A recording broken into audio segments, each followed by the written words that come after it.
Bonjour, 8 novembre 2019, deuxième vidéo de la journée, cette fois-ci sur Trump, sur Donald Trump, et en particulier sur ce livre dont je vous ai parlé immédiatement quand j'en ai entendu parler de sa parution prochaine, un livre qui s'appelle A Warning, un avertissement, signé par l'auteur qui signe Anonymous, anonyme, qui est donc la manière dont avait signé en septembre de l'année dernière c'est un lanceur d'alerte, en fait, qui avait écrit une tribune libre dans le New York Times, expliquant qu'il était un haut fonctionnaire et que le peuple américain ne devait pas s'inquiéter parce qu'il y avait un certain nombre de personnes à la Maison-Blanche qui s'arrangeaient pour neutraliser les décisions catastrophiques du président, mentionnant en particulier des dossiers même subtilisés sur la tablette de son bureau. À l'époque, quand c'était sorti et que tout le monde se grattait la tête pour se demander qui était ce lanceur d'alerte anonyme, j'avais pas hésité une demi-seconde, j'avais dit c'est Monsieur Rod Rosenstein, le numéro 2 du ministère de la Justice. Bien que son nom n'apparaisse pas dans une liste de 26 suspects, donc il y en avait pas mal quand même, publié par le Washington Post. Pourquoi? Qu'est-ce qui m'avait conduit à dire que c'était Monsieur Rod Rosenstein? Le fait que je l'avais dit dans un billet, qu'il avait dit la même chose que la personne qui faisait cette tribune libre anonyme avait dit la même chose que Monsieur Rosenstein lors d'une réunion qui avait eu lieu 6 semaines auparavant. Que j'avais visionné au moment où ça se passait. C'était une rencontre dans le Colorado, à Aspen, Colorado, sur des questions de sécurité nationale. En y réfléchissant et en regardant un petit peu de nouveau, je me suis aperçu que quand j'ai dit que la personne disait la même chose, c'est pas tout à fait ça.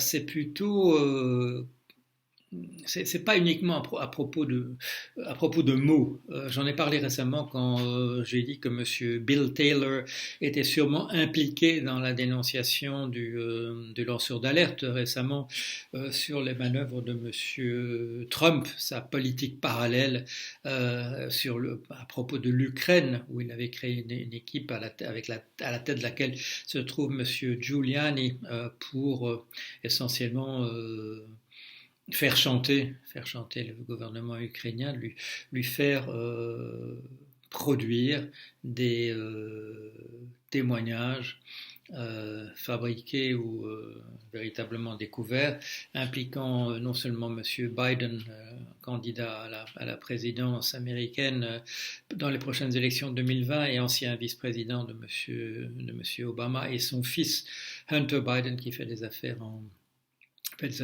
Ukraine, mais surtout pour essayer d'étayer une supposition qui paraît être un truc écrit purement sur le papier, de contrer l'idée que les Russes ont aidé Trump par l'hypothèse que les Russes y sont pour rien, que ce sont les Ukrainiens qui eux ont soutenu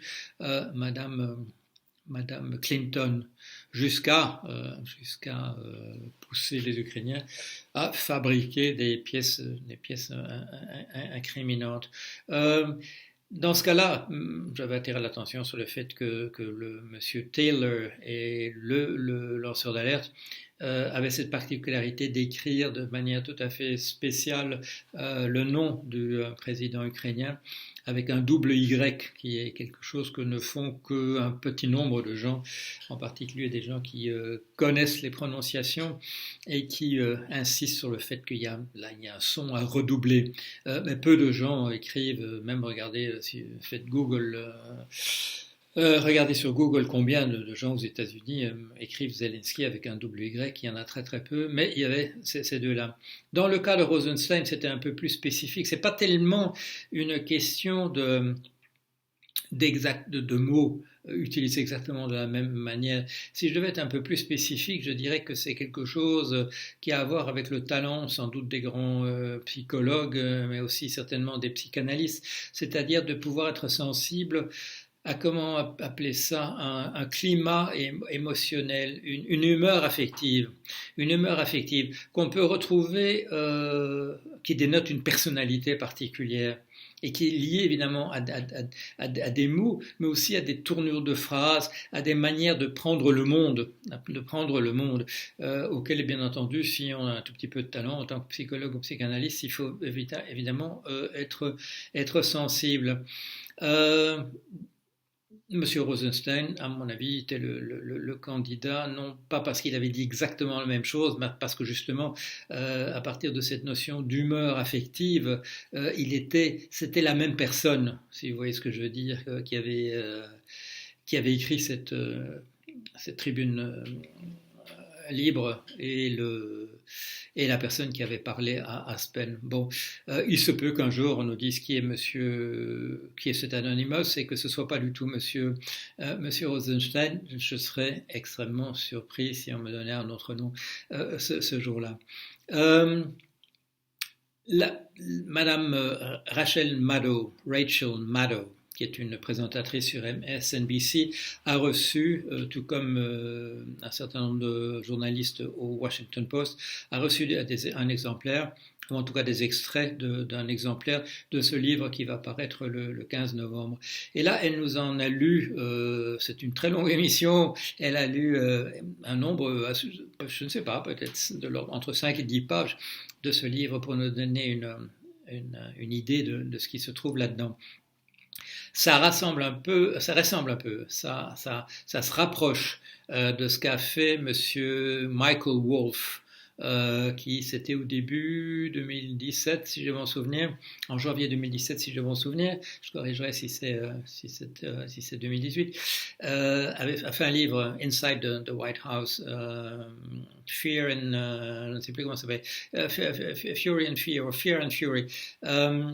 Un livre sous-titré à l'intérieur de la Maison Blanche qui nous racontait des choses de cet ordre-là, voilà, des réunions, pas des réunions parce que lui, c'était quelqu'un qui cueillait les gens à la sortie des réunions avec Trump, et c'est surtout des choses de cet ordre-là qu'il avait pu rassembler. Et en plus, manifestement, monsieur Steve Bannon, conseiller à la sécurité à une époque de monsieur Trump, grande personnalité de l'extrême droite américaine, lui avait confié pas mal de choses. Ici, il s'agit d'une personne qui décrit des réunions à proprement parler avec le président.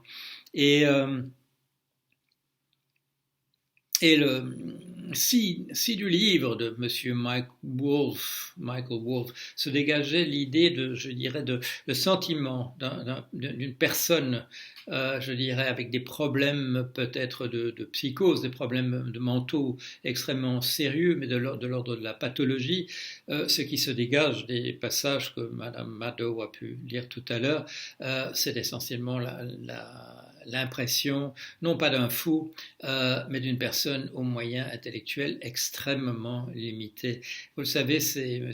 Trump se donne du génie, il utilise, on ne sait pas si c'est sérieusement ou pas, l'expression de Messie à son propre propos. Il justifie l'appellation de génie. Il n'y a que des génies comme lui qui arrivent à faire des choses comme il décrit, et son génie quand il décrit ça, c'est pouvoir essayer de gruger le fisc et des choses de cet ordre-là qui relèvent davantage de la malhonnêteté que du génie. Mais là, ce qui apparaît, c'est un personnage extrêmement limité quant à ses moyens, ses capacités mentales. La personne décrit des réunions au début où les gens arrivent avec des mémorandums, voilà, des rapports de plusieurs pages en disant voilà à propos de ceci ou de cela, et se rendre compte rapidement qu'il ne faut pas présenter un document de ce type-là à Trump, qui regarde ça, il le retourne et qui dit mais il n'y a que des mots, comment voulez-vous que ça signifie quelque chose? Il y a que des mots, comment voulez-vous que ça signifie quelque chose? Alors, les gens sont passés au PowerPoint. Ils sont aperçus que quand on montrait plus que de slides, l'attention de monsieur Trump disparaissait entièrement, donc ça n'allait pas non plus. Donc on a fait des choses, ils ont commencé à faire des rapports en 3 points, jusqu'à ce que, en discutant entre eux, ils se sont dit non, 3 points c'est encore trop, il faut faire 1 point, y revenir sans cesse, consacré toute la réunion à essayer de lui faire comprendre ce point particulier en question. Et il emploie l'expression to dumb down. Dumb, c'est stupide. To dumb down, comment pourrait-on dire en français, idiotiser ou stupidifier un document. Il faut le stupidifier pour qu'il le comprenne. Et encore, il ne faut pas essayer de lui faire lire, il faut simplement lui dire là une chose qui est à l'intérieur de ça. Et de manière encore plus, je dirais, tragique, ce monsieur décrit la manière dont monsieur Trump modifie sa campagne, son opinion à propos de l'Iran, à partir de simplement quelqu'un qui lui a envoyé un poster, une affiche détournée, avec lui disant à l'Iran quelque chose, c'est cela, et ce monsieur Trump disant ah oui c'est ça, maintenant il faut qu'on agisse en fonction de ça. C'est-à-dire simplement à partir d'une campagne de pub, il va définir son attitude vis-à-vis de l'Iran à partir d'un truc de marketing. Une autre remarque, c'est que les gens ayant compris que c'est surtout avec des images qu'on peut lui faire comprendre quelque chose, on utilise un de ces outils que vous connaissez qui permet de faire dans des PowerPoint ou même dans des documents, de mettre des petites images.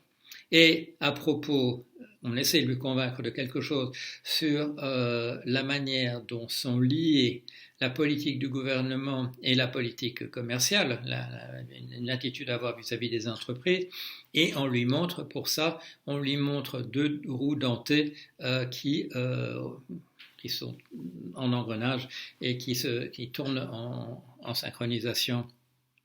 Et là, dit la personne, il était tellement épaté par ça que tous les jours suivants, quel que soit le sujet de conversation, quelle que soit la personne qui se trouve en face de lui, il sortait ce truc en disant c'est quand même génial ce truc. Donc, mais il y a un commentateur que Rachel Maddow invite, lui dit oui mais vous vous rendez compte, la politique vis-à-vis de l'Iran, elle est déterminée par ce poster détourné, et il va définir sa politique vis-à-vis de l'Iran à partir de ça. Vous vous rendez compte des conséquences, du nombre de morts, du nombre des conséquences de ça, que ça représente en vie perdue de Kurdes, lui dit la personne. Et c'est vrai. C'est-à-dire que tous ces gens qui se taisent, tous ces gens qui sont dans l'entourage de Trump, et qui n'ont pas démissionné en claquant la porte et en disant immédiatement ce qu'ils avaient vu. Finalement, c'est une des choses qu'on peut reconnaître à monsieur Bannon, même si c'est un type absolument pion quant à ses idées politiques suprémacistes, blanches, etc., qu'au moins, lui, il a eu le courage, en partant, de dire ce qu'il en pensait. Les conséquences, voilà, la stupidité, l'ineptie totale de ce personnage a des conséquences, et des conséquences qu'on va un jour essayer sans doute de renverser, mais à quel prix? Sa politique vis-à-vis de l'environnement, sa manière de se présenter comme un défenseur du peuple, et qui la première chose qu'il fait, c'est de permettre aux plus grosses entreprises de faire des bénéfices fiscaux tout à fait extraordinaires. Ce personnage, ce témoin invité par Rachel Maddow, il dit c'est pas seulement comique, c'est tragique, et ça montre dans quel état de déglingage se trouve notre nation. Espérons que ce livre aura une influence sur les députés et sur les sénateurs républicains qui jusqu'ici ont simplement serré les rangs, à quelques exceptions près, que les arguments sur la folie éventuelle de M. Trump n'ont pas convaincu, que les arguments sur sa stupidité criminelle pourraient maintenant, eux, convaincre. Espérons-le, parce que le monde a besoin de... Voilà, ça c'est le sujet de mes autres petites communications, de mes petits exposés. Le monde a besoin d'une mobilisation pour essayer de sauver l'espèce humaine. C'est pas avec des énergumènes de ce type-là qu'on pourrait aller dans la bonne direction.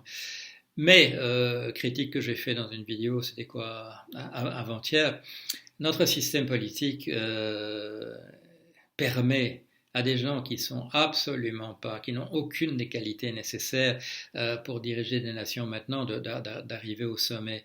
Comme dit un autre commentateur, c'est parce on n'a pas prévu que des énergumènes comme Trump pouvaient passer à travers les mailles et se retrouver au sommet.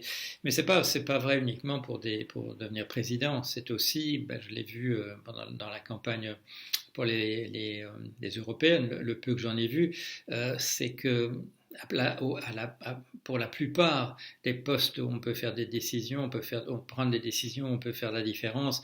Euh, les mailles sont trop larges et laissent passer exactement le genre de personnes qu'on ne devrait pas avoir. C'est de la réflexion aussi ce que fait Gilles Kepel à propos de cette première génération de personnes d'Afrique du Nord dont on espérait beaucoup quand elles se sont présentées justement pour devenir des parlementaires, des sénateurs pour la première fois, la première génération d'après la guerre d'indépendance, de libération en France, que les personnes qui sont passées à travers, c'était pas celles qui auraient été souhaitables sur le papier pour prendre les décisions, les responsabilités qui sont là.